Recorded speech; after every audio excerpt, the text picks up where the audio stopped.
Ooh, let me see if I can switcheroo here. There we go. All right, guys. So we're going to read chapter 28 of Holes now.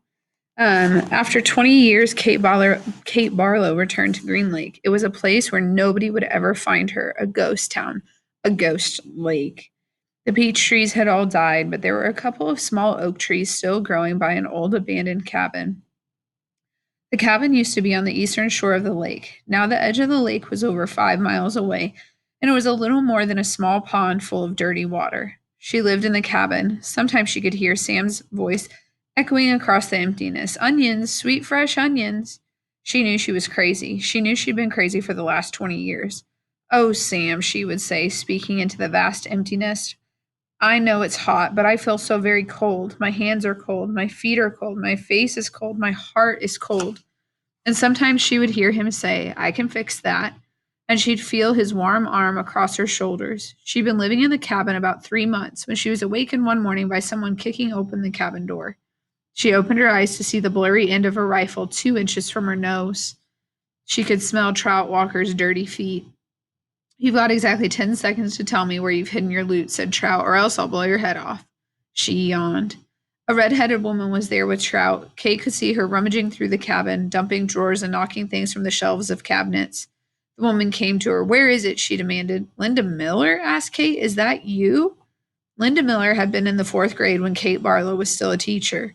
She had been a cute, freckle-faced girl with beautiful red hair. Now her face was blotchy and her hair was dirty and scraggly.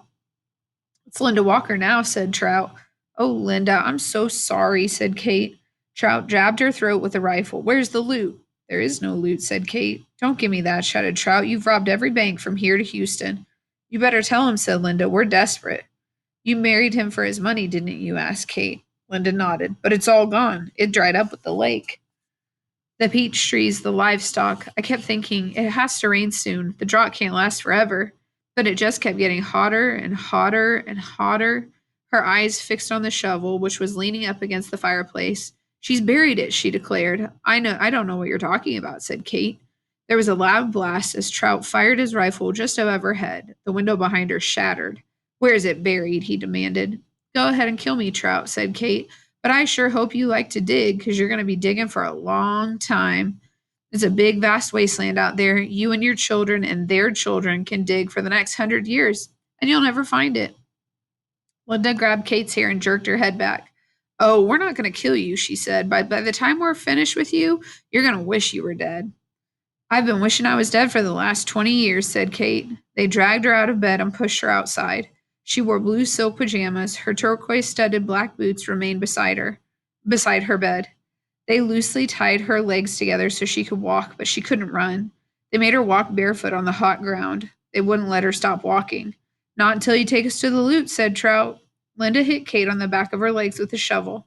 You're going to take us to it sooner or later, so you might as well make it sooner. She walked one way, then the other, until her feet were black and blistered. Whenever she stopped, Linda whacked her with the shovel. I'm losing my patience, warned Trout. She felt the shovel jab into her back, and she fell hard into the dirt. Get up, ordered Linda. Kate struggled to her feet. We're being easy on you today, said Trout. It's just going to keep getting worse and worse for you until you take us to it. Look out, shouted Linda. A lizard leaped toward them. Kate could see its big red eyes.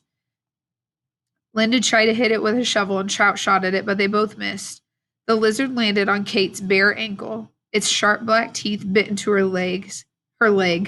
Its white tongue lapped up the droplets of blood that leaked out of the wound. Kate smiled. There was nothing they could do to her anymore. Start digging, she said.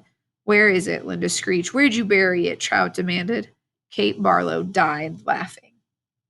And that's the end of that's the end of part 1. So when you come back, you'll see that we're on part 2 now.